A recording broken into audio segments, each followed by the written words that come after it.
Hi, I'm Bridget. Did you know that you have rights? The Constitution says you do, and so do I. I believe, until proven otherwise, every man, woman, and child should hear this podcast. And that's why we talk to you, Internet. Better squawk, Saul. Stop laughing while I'm doing the intro.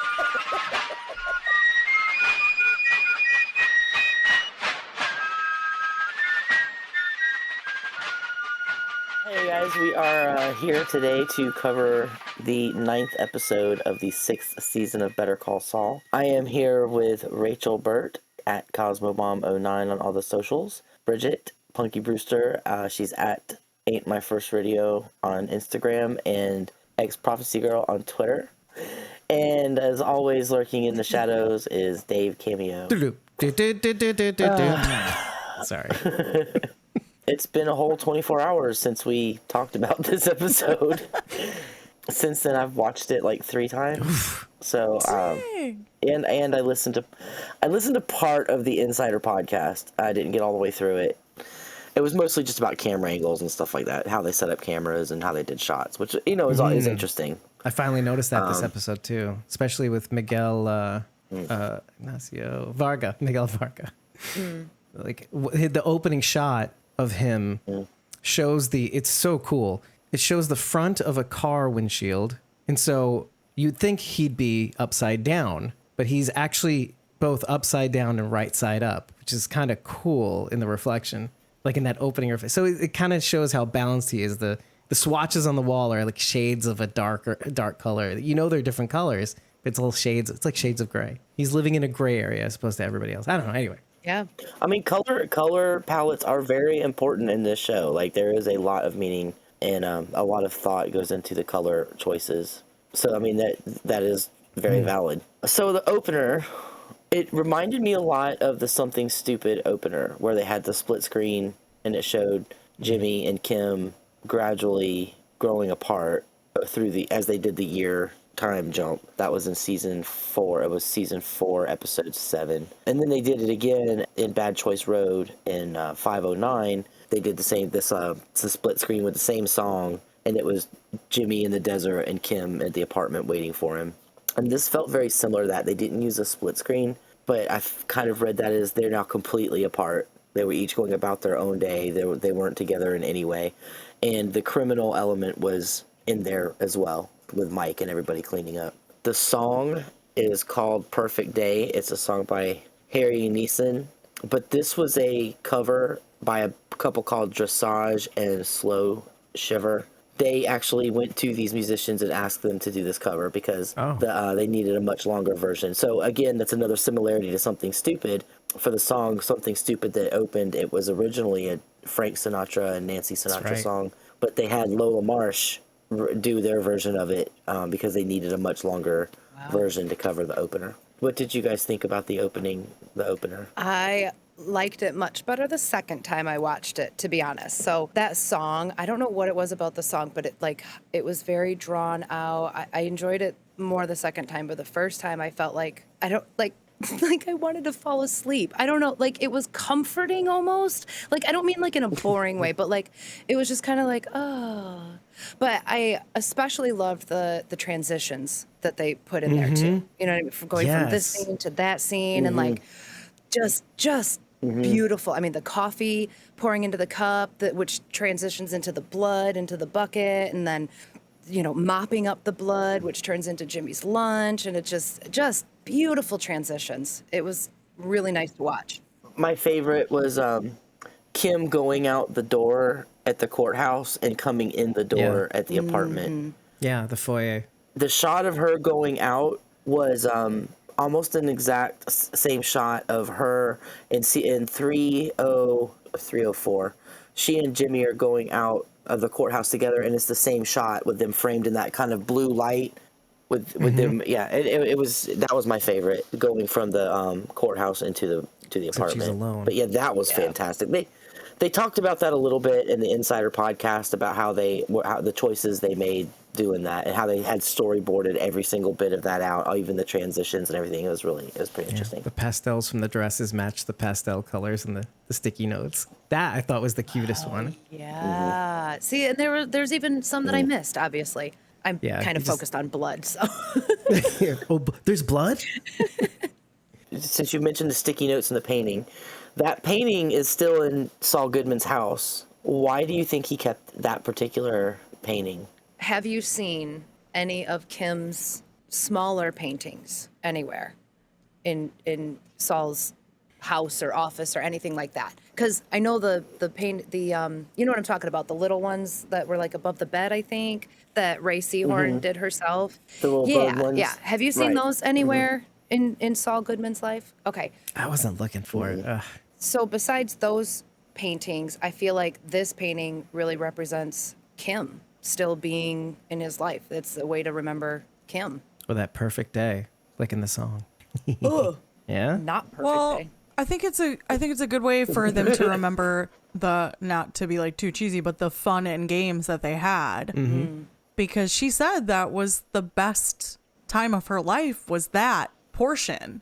So I think, you know, if you're trying to take away only the that they had before it went so Tits up. so bad. It would be a reminder of what they did to Howard, because that, you know, they had the sticky notes on the back of it.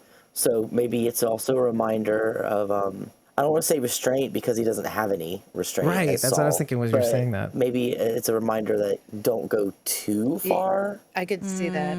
I'm so glad you said that, because now when I'm thinking about it, what makes more sense to me, or, you know, no, it's kind of like what you're saying. It kind of lines up with Gus in this episode, because Gus has his moment, as we said in the reaction episode, of like, you know, he's opening the indoor shutters, which I've never seen before in my life, to finally open the windows. And he's going to the bar. He's talking to Brett, and his sommelier comes up to him, and he's like, "Oh, tell me more," right? And he's thinking, "I can have a life." And then, just like he suddenly wisens up and says, "That's not in my cards." Maybe that painting is also a reminder that, like, you can't do this again. There's no room for this in your life. And I thought maybe that it could be a reminder of that. Kim and Gus are actually almost parallel in this episode. They both face an inquisitor about something that they've done. Gus, of course, is before Eladio. Lalo did too good of a job faking his death because now nobody believes Hector, but Gus is brought before Eladio and Hector, and he's basically Answering charges. interrogated, questioned, you know, brought before, and having to prove his innocence. And when Kim and Jimmy go to Howard's wake, she is basically interrogated by Cheryl. They also both decide that they can't have the life that they want by the end of it. You know, Kim decides that she can't live the life that she wants with Jimmy because it's too dangerous. And going on what you said last night, Bridget, Gus decides that he can't have the life he wants because it would be too dangerous for whoever is with him. There were definitely parallels between Kim and Gus in this episode. So to dovetail on that, kind of bringing up the themes that I brought up last night, where there's a lot of blood for blood going on. There's a lot of erasing things from existence. And then, of course, the love is not enough overall theme. I do compare Kim to Fring in a sense where when Kim finally, in the aftermath, instead of going for all the things she thought was important, all of her ambitions, she not only quits Jimmy, she just quits everything. Whereas Fring actually says, no, I need to keep going. It just, in order to keep going, I need to kind of not do this. So I see them going in opposite directions, but I to your point, both involve not involving love in their lives, which is kind of interesting. Bridget, I liked what you had said last night, I think, about the conversation between Gus and Agent Flynn. I don't remember his name. Dave, I think it was. How did I forget David? Oh, Okay. Agent Flint, who's Reed Diamond, by the way, is the actor's name. I finally looked it up. Is that his name? Yeah. David, the sommelier. Yeah. But I really liked what Bridget had said last night about, you know, Gus was kind of dipping his toe back into having a social life, having a love life, having a life at all. And as he's sitting there, comes to this realization that it's not going to happen. Like, he chooses drugs over potential love, I guess. I don't know. I mean, I don't know what's going on between them, but you can almost see it in his face as he's sitting there. Like the decision comes to him and you see his face just kind of like Slack. And then that's when he gets up and leaves. Yeah. Yeah, it's like all the happy just drains out of him. Mm-hmm. Like just. David refers to the wine or the vineyard, Empui. Yeah, that's the region. Yeah, he refers to it as paradise. So in a sense, because I've said this before on the show, it's like Paradise Lost. Fring gives up paradise for his ambition, in a sense. Dave, and he got lost there. That's the story he was telling. David was lost. That's awesome. David was lost in paradise, and Fring that's great. lost paradise. There. Or loses paradise, in a sense. That moment was the best insight I've ever had about this show, and I wasted it on the initial reaction. He chose a life of crime. Well, we just brought it back again. We just brought I'll it never back forget those words.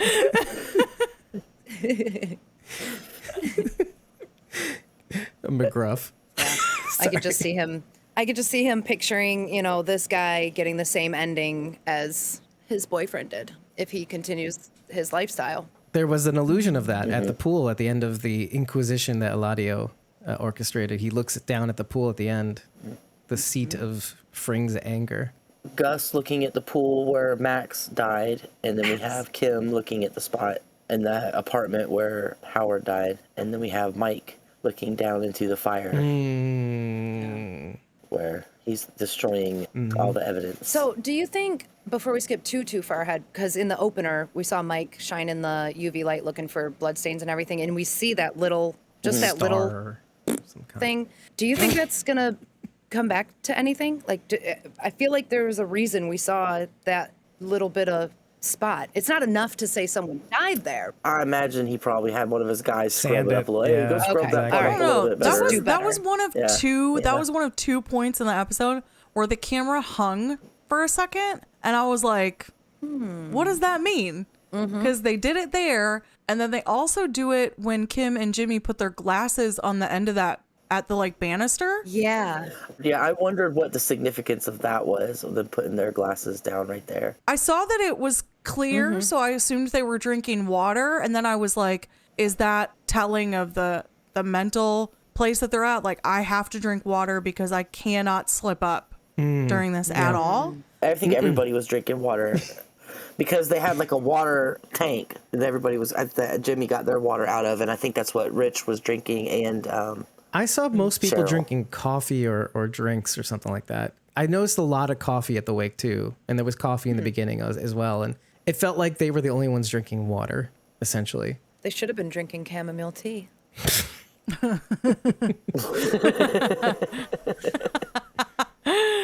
when they were cleaning up in the apartment, they also showed them cleaning blood spatter off of the fish tank. Throughout the series, the fish has represented Jimmy's connection to the criminal world. So I thought it was interesting that they made sure they showed a shot of them cleaning the blood off of the goldfish tank. Wonder what's going to happen to the goldfish.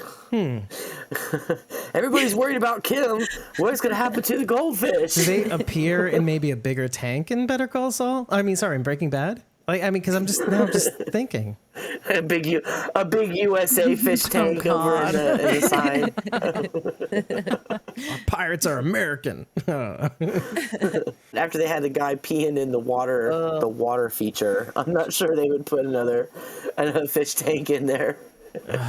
I was thinking about Mike going to see Papa Varga, the way Mike has acted in the past couple of episodes.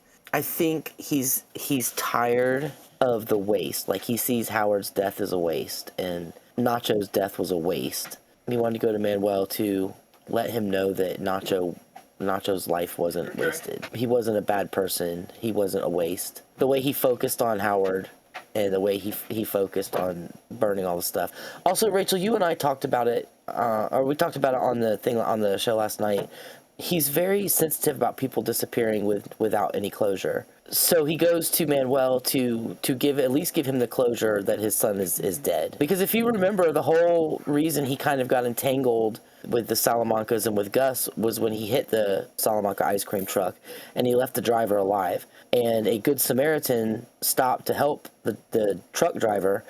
And then when the Salamancas arrived, they murdered him and buried him out in the desert. And Mike felt very responsible for that because he was the one that left the driver alive and hit the truck and everything. He made a deal with Nacho to get the location of the body so that he could give closure to the family of whoever that was. So it's just, when you think about the future, that Mike is the one who disappears and his family never knows what happens to him. He leaves Kaylee alone. He leaves Kaylee at the playground and goes with Walter, and Walter kills him, and then they dissolve him in acid. So his body's never found either, and his family never gets closure. And I just think that's probably maybe one of the saddest aspects of the entire series, of both series, is Mike being the one who always wanted to find, give closure to the families, and he's the one that never gets any. Just sad. Yeah. That's so extra sad. I kept thinking of that when he went to Manuel also. How like it seems like Mike always wanted to do right in a sense by people. The people that weren't the Salamancas or Gus Fring, even Gus Fring. Innocents. He says it all people. They're not in the game. Especially a dad who lost his son. I mean, that's Mike. That's all I Mike. could think of. Yeah. So of course that's gonna hit him extra hard to know that Manuel would never know what happened to his son, because he went on for so long not knowing why his son was killed. So and that killed him. That like ate away at him. It wrecked his whole life. So it makes sense that he would be so vigilant about finding that for other people. And I find what's strange about Manuel also is that more than anybody else, he knows that love is not enough. We talk about it with Jimmy and Kim, but I wrote this down as like he knows already that him loving Ignacio wasn't enough to save him. And he knew that from the outset. It's like, I can't help you. You either have to help yourself or whatever, but he knows, that he loves him, but he couldn't do anything about it. Nacho had to do it. I got the impression that he was not surprised in any way that Nacho was dead. Yeah, I'm sure he was sad and upset, but I feel like he considered Nacho dead for a long time. He just hadn't actually died yet. Just waiting for it. I was freaking out the whole time, both times. Not so much the second time, but the first time I was freaking out watching him take his slow ass time to walk up to that phone and answer the phone. And I'm like, it has been ringing like 700 times. Go answer the damn phone already. I could not. I'm like, hurry up. It was meant to mirror Don Hector's bell. I'm just kidding. Hey, good call though. The impatience of Hector and then the patience of Manuel Varga. Because it killed me. I was like, please answer the freaking phone. Right? This is the most annoying ring I've ever heard in my entire life. Because it was the 2 ring. It was the ring for the 1, and then it was like, oh God, it drove me crazy. Ring, it drove me insane. Ring, And he's just like, do. But he didn't seem annoyed, which is like, it's a reflection of the scene too. It's like, I know.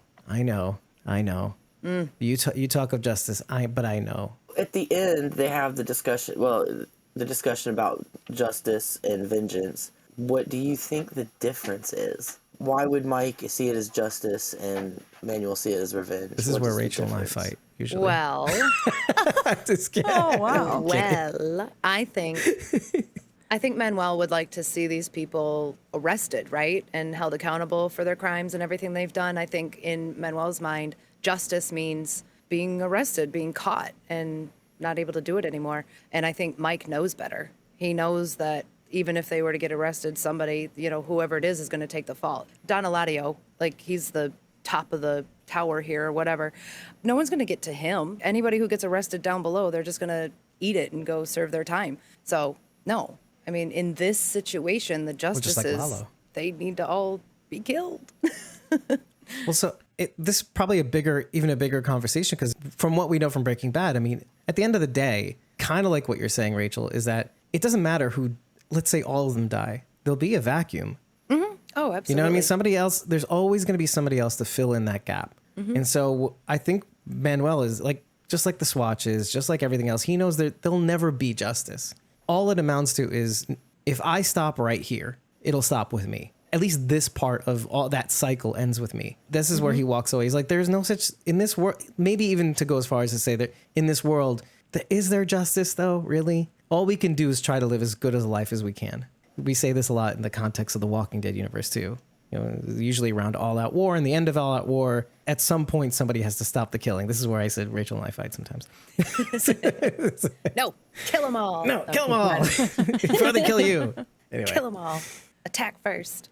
Don Burt. Or is it Donna Burt? I think. I don't It'd know. be Whatever. Don Rachel.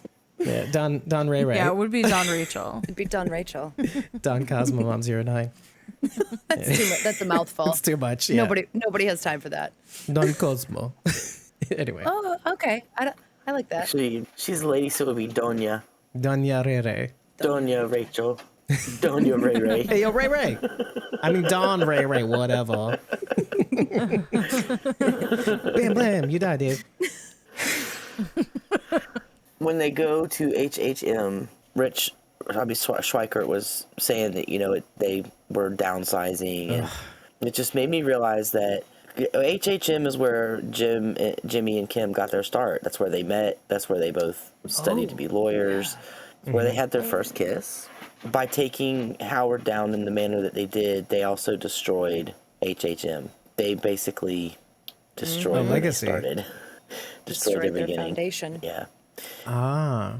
Interesting. I compared that in my notes to Fring trying to build like this, I want to say legacy also for himself, slowly but surely, brick by brick. And then you see Kim and Jimmy literally ruin the McGill and Hamlin legacy, essentially. It's just like that. Yeah.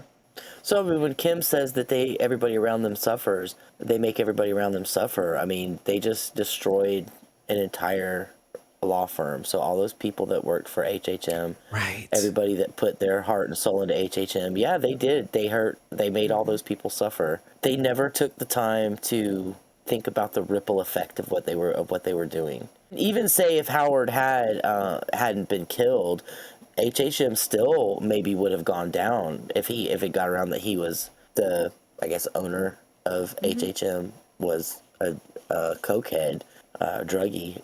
That still could have brought HHM down. But Kim, they didn't think about the ripple effect. Or like the magnitude, right? I mean, and would you even though? Yeah. But still, like maybe that's why Kim decides to make the choice that she makes. Hearing all of that compounds their collective damage when they have fun together. Ray Seahorn said that when Kim told the lie about Howard to Cheryl, that was kind of where she made the decision that she was done. She was pushed to the point where she had to make up this lie, and it was so easy that it scared her that she could just cover that easily and come out and just pile on to someone who was already down. Howard was already dead, and his reputation besmirched, and she was just going to pile onto it, and it was so easy for her to do it. That was when she decided that she was done. So the kiss in the parking garage, she knew then that was going to be the end. That was my, I love the shot of them in the parking garage where it all started, but it was so sad. Like literally this episode just broke my heart. Jimmy and Kim are why I love the show. They're the reason I got into it so much. Kind of like John and June. Then now they just fucking destroyed it. Everything you love has been destroyed. But they're both still alive. So like they're back Twice where they over. Started kissing. And it kind of goes also to the garbage can as well. Like it's almost as if like you can't have this forever. And isn't the prior garbage can the one that Jimmy kind of fucked up that one time? Like destroyed, yeah. Yeah. In the very first episode when he was going to see Howard, he kicked the shit out of it. And then when he and Kim came downstairs, she went and picked it up. Like she was cleaning up his messes from the very beginning. She was always there cleaning up his messes. And now they've replaced his mess with a brand new garbage can. Yeah. Things move on, I guess, in a sense. Ugh, I hate it. That's the loss I was describing in the reaction episode, is like, I almost hate where we leave off, but also I still think it's like fucking brilliant. Maybe to Kim's point, it's fucking brilliant, but it's gotta stop. You know what I mean? Like, all this shit that we're pulling off is pleasurable and awesome, and I'm having fun, but it's got to stop. So I guess that's fair. It's all fun and games until someone gets murdered in your apartment. Exactly. There were just so many parallels and callbacks in this episode. I'm not even going to go through all of them. But one is Kim smoking on the balcony, because that's where they always hang out on the balcony drinking their beers and smoking and waiting for each other to come home. And this time she's up there alone. Right, because she never smokes And without it's not- Jimmy, if I'm yeah. not mistaken. That was the thing. They used to share the cigarettes even. Yeah. Well, Sometimes. yeah, for the most part. And she never smoked inside until they started their super scam, and now she's back to smoking outside again. So is that an indication that she's back on the straight and narrow? Or gonna try to be. I think she's going back to Nebraska, and I think Carol Burnett's going to be playing her mom. She's going to be very close to Jean. Takovic. Jean. When Kim is trying to get the case shifted to somebody else, the attorney that she mentions is Paige Novick. That is Paige from Mesa Verde. Yeah. Yep.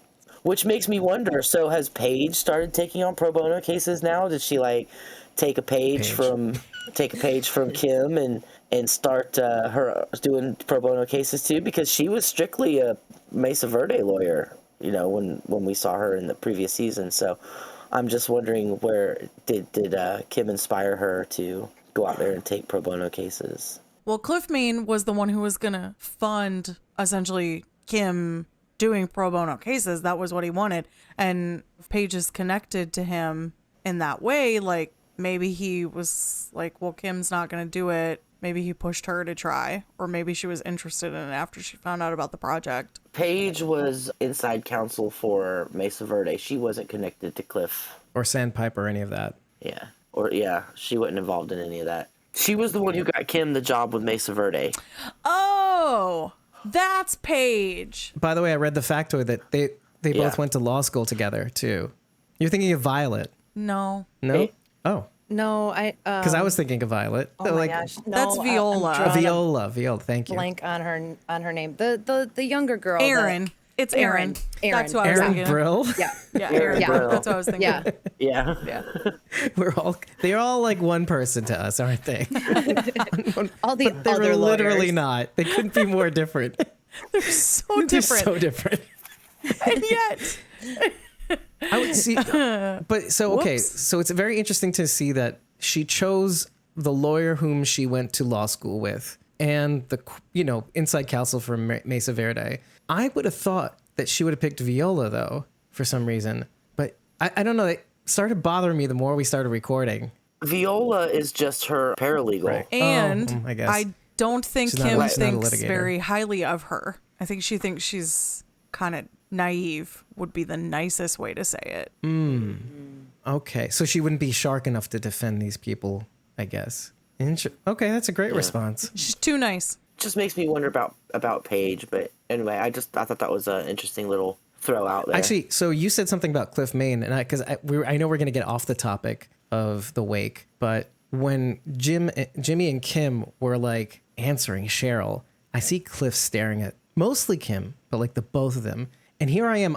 I know exactly what he's thinking, because he says it at the end. He says, "I don't think this is the time or place," and he's right. He's looking at these two people, knowing, are these people sociopaths? She's not a cop.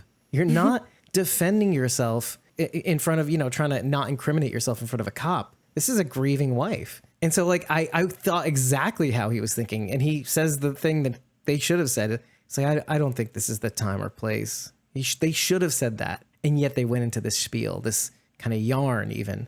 And you could see him staring at him in horror, and almost and as much horror as Cliff Main can muster. To be fair, though, on top of that, he's also, I think, recollecting the events that occurred, and Right. he thinks that he witnessed of Howard when he was with Kim, and Right. that isn't even the part that she shares. So he's probably like, Out of all these things, right? like she's trying to spare Cheryl's feelings, I guess, about the hooker. And so like when Cheryl's like, have you ever seen anything like this? It's almost like he's like, I'm not going to tell you this right now. We are not going to do this right now. I'm not going to tell you that I saw him kick a stripper out of his car or a hooker out of his car Oh, on the street. Like, I'm not going to tell you this right now. So Right. I felt like that was part of it too. well, Kim didn't see any of that too.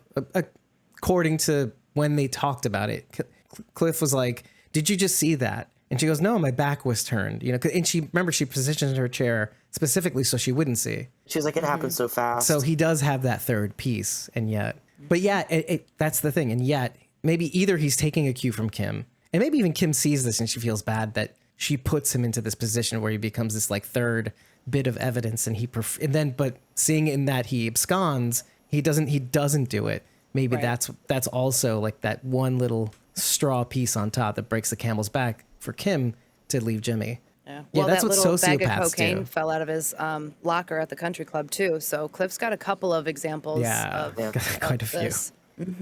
Right. Do you guys think for a hot sec that maybe Cliff is trying to crunch the numbers here and thinking like these two folks are too odd, that maybe he figured something out? Or maybe he's like trying to figure something out, or it's putting something together? For a hot sec, I was just like, because he's looking at Kim quizzically when she finally chimes in. You know, No, what is I the think move? I honestly think Cliff's pretty convinced. No, I mean, honestly, I'm going to say this honestly. I really believe that we are done with this time period. We are jumped up to Breaking Bad time, and that is where it's going to be Breaking Bad and Gene Takovic from here on out. I believe this episode pretty much wrapped up the Jimmy McGill Yeah. timeline. Because what else is there really to wrap up? Nothing. Lalo's dead, Howard's dead, Nacho's dead, and Kim is gone. So there's not really anything left for them to go into. There's no point in dredging the lake, essentially. Right. So I mean, even if Howard does have suspicions or whatever, I don't think it's ever really going to become anything at all. I think we're wrapped up there. Because I feel like the scene of the Eladio, basically they set up where they're at in Breaking Bad, with Gus running the north and the Salamancas running the south, and all of them operating under Juan Bolsa. And then, of course, Gus tells Mike to start working on the lab again. And I don't think they're going to go into showing all that. They showed us enough of them building the lab. Right. We know what happens to we know where the lab ends up. So I really think we're done with this timeline. And hopefully more Gene. I'm actually okay with that too. Bye, Jimmy McGill. I did mention that I was sad, but like, are you okay with the way things are in this timeline? Satisfied with this? Yeah. I mean, Well, Other than other than heartbroken. Other than all the horrible shit that's happened. Yeah. other than Nacho. Yeah. I like the horrible shit And that's happened. Howard. Poor Howard. Poor Howard. But I mean, yes, I'm satisfied with the wrap up they gave this timeline. I don't think we need anything else. My biggest fear now is that they're gonna pull the biggest twist of all time, and they're not ever gonna tell us what happened to Kim. She just went somewhere, and that's it. She's alive. She's not in jail. Stuck on that. You know, and On that. I know. I'm sorry I put that in your head, by the way, last night. But I kind of, as we were talking, I was sort of thinking to myself of El Camino and even this whole timeline. And if you're right about Carol Burnett playing Kim's mother, I was thinking, wouldn't it be kind of cool if Gene Takovic is in town and he's getting murmurs or he's getting paranoid that people are starting to recognize him? And wouldn't it be kind of cool if he saves Kim from wherever she is with her mother? She does the right thing for her at the time, but like life kind of turns out pretty shitty for her, and she's living with her mom, who is the same thing as Jimmy, essentially, like rewarding her doing dirty deeds sort of situation, right? And so maybe as Gene Takovic, he can finally lift her out of that. You know, she went from one hell to another. You know, that would be great. chain smoking Yeah. hell, a life of mediocrity. Just gonna go Just back to the be hinky dumb dinky. and you'll always survive. Yep. Ignorance is bliss. But that does bring about something that you said that I finally watched, was the teaser, black and white teaser in the right before the credits. So you had something to say about that, I think, Sharon, right? You had theorized that Gene might put on Saul again. Something like that, to that effect. I don't remember that, but it was really late. It was wild what you said. I was like, you think? Because the Armani and the he's talking about all these things that must go. I was just excited that it was Gene, and that clearly that was in the Gene timeline, and that it was unusual.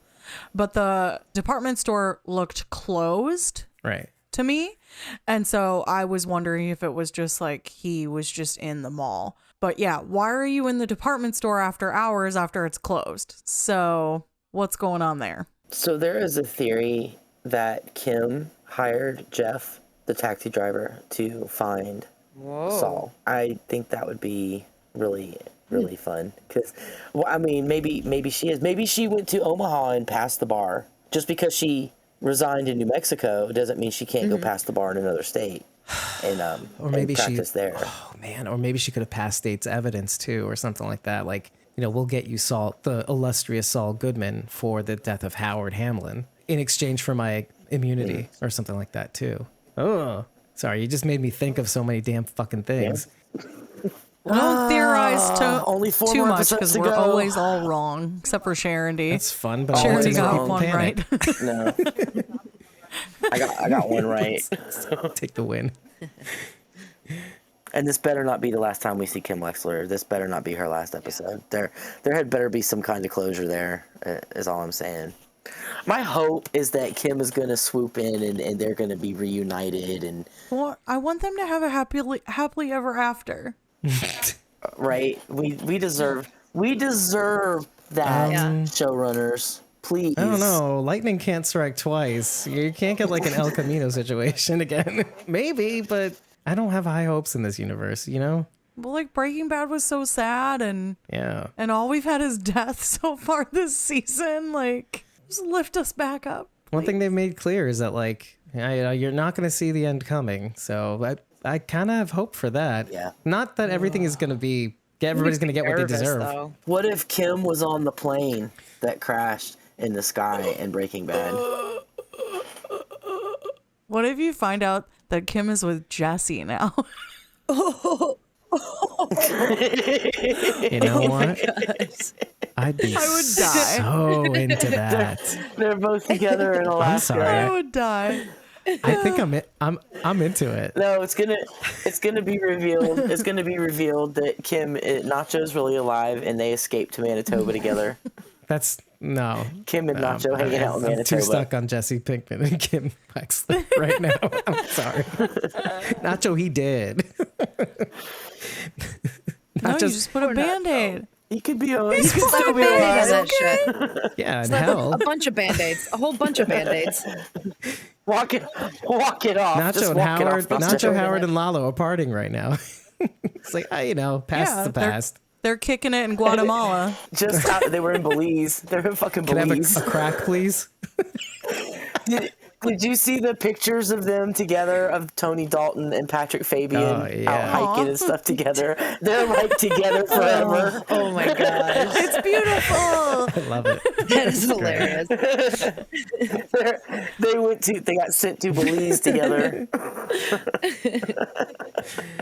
Oh man, I only had one observation that actually carries over from the last episode. In the last episode, Fring, before he goes to the lavanderia, the super lavanderia, the meth lab, he takes off his tie before he comes into the building, and he doesn't wear his tie at all in this episode too. And what I was going to say in the last episode is I think he was doing that to show kind of like his belly. Here I am. Oh, I'm pathetic Gus Fring. Oh, you've got me right where where you want me. I think he does this again with Eladio to make himself not show that he's too high and mighty or anything like that too. But I wanted to know what you guys think, because he did this for 2 episodes in a row where it's in every episode he's worn, his pressed shirt, his everything, and then his tie. And then for these 2 episodes, he has not worn his tie. Even after the whole thing is all done over and done with. He's at the bar without a tie as well, I think. It's weird for Fring, is what I'm saying. It is. It's just an example of how maybe he's trying to loosen up a little bit. I know what I Okay. was thinking. He wants to be able to go out and live a normal life, and maybe the start of that is loosening up and taking the business tie off. Taking the Gus business tie off and just being Gus. Or maybe it's like also like, because I was thinking this when I was watching that whole scene with Eladio and Hector. I was thinking how like, Eladio is really like the dog owner, and he has his 2 hounds, and they're and you got to keep the Salamancas on a leash or else they'll run wild. Well, of course, Fring is just another one of those dogs, and it's never more apparent than after that episode. So maybe he sees the tie as like a leash. And so maybe when he's going to Eladio and Salamanca, he's like, I'm on leash now, bitch. But then later on, of course, the leash comes back on. I'm off. So that's interesting. I didn't think of that until you just started saying that, Sharon D. Fring unleashed. Fring unchained. Oh, I had one more. I'm so sorry. I noticed You that. son of a bitch. Yeah, well, when we see Saul Goodman in the flash forward, and he's waking up in this circular motorized bed, the woman that's in his bed with him kinda, sorta in the face looks like Kim. I don't know if you guys sorta saw that. It was only from that above angle. Or at least Kim's mother. It was only from, it was when they were shooting and it was like at the top of her head going down. So you're saying not at all? That was the only way. I know what you're saying because it was like just for a split second, but it was only at that angle. It's and funny as soon as they because- moved or she moved, it was like, oh no. Yeah. I thought Look the at this tight. busted bitch.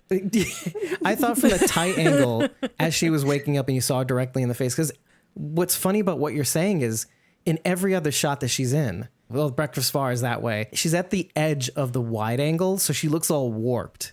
Like, Yeah. you know, when you take a wide angle shot, she looks kind of like widened up and she doesn't, you can't quite make her out. And I kind of like that because if you take the whole thing, like Crazy Me says about like, oh, she did kind of sort of look like him. Maybe that's what he's going for. Maybe that's what he's into. Then like it is this woman is a warped version of Kim in a sense. Like she'll never replace her. Well, also she's Busted. nobody to him. Yeah. So it makes sense that she's almost faceless in a way Yeah. to us because you can't really get a feel for exactly what she looks like because she's always That's what she's so meant at to such a be. distance. But Yeah. it's intentional. Did she grab 2 breakfast bars? That what? Selfish Okay. bitch. So I felt like she took one and put one in her purse and then she grabbed a second one when she was That was walking money. She put money in her purse. Oh, Yeah. okay. I thought it was 2 breakfast bars. I was like, what? Yeah, that was money. Oh, but money. That's fine. But also, Well, that wasn't a she worked breakfast bar. That hard. was a Nutri-Grain Yeah. bar. Like, that Saul. is not a substantial enough breakfast. No. This makes me think of legacies too, like HHM dying and like Jimmy kind of sort of getting what he wanted, but not. Like nobody around him is there that he wanted to I don't know, to recognize him or to accept him, right? So this is him accepting himself, which brings the question of something I was thinking of was Kim actually good for Jimmy or were they good for each other? I had to think about this because Kim was definitely good for Jimmy because when you see the flash forward. I think Kim made Jimmy want to be better, but the actual putting it into practice of Jimmy being better didn't work out But so is well. this better? Is this Saul Goodman No. better? No, of course not. So And if I would even argue that Kim was bad for Jimmy because he loved her so much that despite the fact that he wanted to drop this whole thing with Howard, she pushed him to continue and he went with it because he loved her. But in the episode, she mentions that had she had told him that Lala was still alive, he would have put a stop to it. So it's clear that she was good for him as long as she was being honest. Well, she said that he would have put a stop to it and then they would have broken up. Anyway, She would have left him because they stopped. having fun. Which is just like scam. that sentence alone was so bothersome to me. But that's why I asked the question, because it's clear that, in a sense, Kim is good for Jimmy. And he even says as much. Is like, he says something to the effect of, I need you. And then he corrects himself by saying, we need each other. So he said, you make me happy, and then he said, we make each other happy. And then I really thought about this, because then the very next thing we see is Jimmy's life without Kim. And it's arguably way worse in some senses, and better in others, but way worse. And I always thought their relationship was and the show also makes an effort to kind of show that they're not quite good together. Maybe that they weren't meant for each other or something throughout the series until like the final season, let's say. I've said it all along. They're beautifully toxic. They're beautiful together, but they're terrible together at the same time. In some ways, they're good for each other, and in some ways, they're not. Kim makes Jimmy want to be better. Because of her, he became a lawyer. And because of her, he, pretty much straightened himself out for the most part. Because he wasn't running big scams or anything. He was trying to be a lawyer. He was trying to be straight and narrow to impress her. I think she was good for him in that way. But she was also bad for him in the sense that she totally encouraged him and pushed him into doing scams. So, and I mean, it could go the other way too. Like, Jimmy was good for her because he encouraged her to loosen up a little bit and live a little. But he also encouraged her to go down this fucking hole, this rabbit hole, this deep dark hole. So it's kind of a give and take. They were good for each other and they were bad for each other. Yeah. But in the end, the bad for each other over. I would say out. they are good for each other unless they go to the extreme, which is what both of them did. Right. And so then they're horrible for each other. Because they encourage each other to go to the they're extreme. addicts. You know? I mean, or at least Kim seemed more of an addict. I think Jimmy was sort of kind of like relenting at the end of it. I feel like had Bagman not happened, Jimmy would 150,000% have been on board with fucking with Howard. There would have been no hesitation, no, oh, I don't want to do this kind of shit. He would have been 100,000% behind Kim, and they would have been after Howard. And hell, had Kim given him a couple of months to kind of recuperate after Bagman, you know? But, you know, she was like, let's do it right now. We got to do this right now. And he just wasn't ready. Yep. But even Rich said, like you said, they're addicted. And even Rich said addiction is a terrible thing. He was supposed to be talking about Howard. Yeah, good observation. I like that. Yeah. But as opposed to Howard, Jimmy, I don't know. And we see that Jimmy ain't that great. A, on his own, but B, without Kim, as a person. Very different than Howard. I really want to know how Kim is without Jimmy. Me too.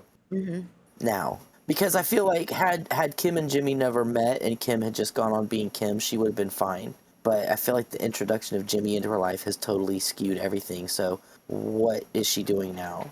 Yeah. What has she become now? Oh, they better give it to us. That's all I'm saying. Get that resolution. It's funny how this feels like an ending. So anything that we get from this point, see, like as opposed to like any other series end, we have 4 whole episodes of like an addendum. Yeah. Like we have a whole other series now we're watching now. And I think I'm looking forward to it and I'm not upset about it. Like as opposed to like, okay, The Walking Dead ending.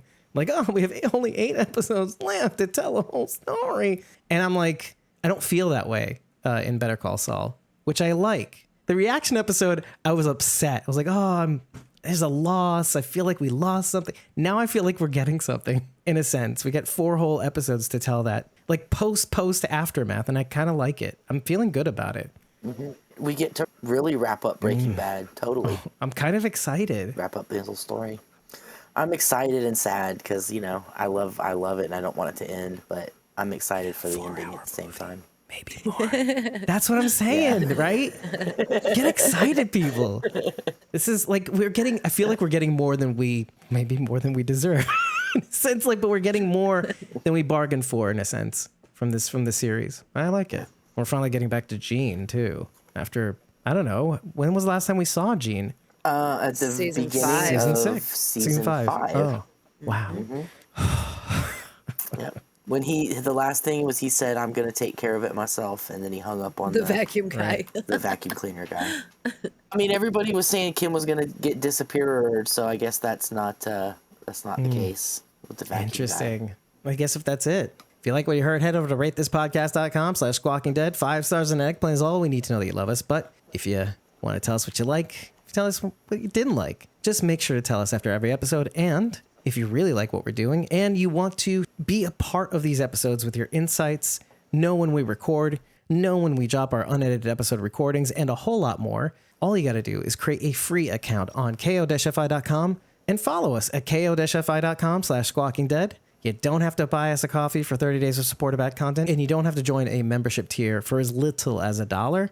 All you got to do is follow. You'll know when we do all the things, and when you feel like it, you can always do those last 2 things. Buy us a coffee and join a membership tier, and we'll love you forever and ever, like Jimmy does Kim.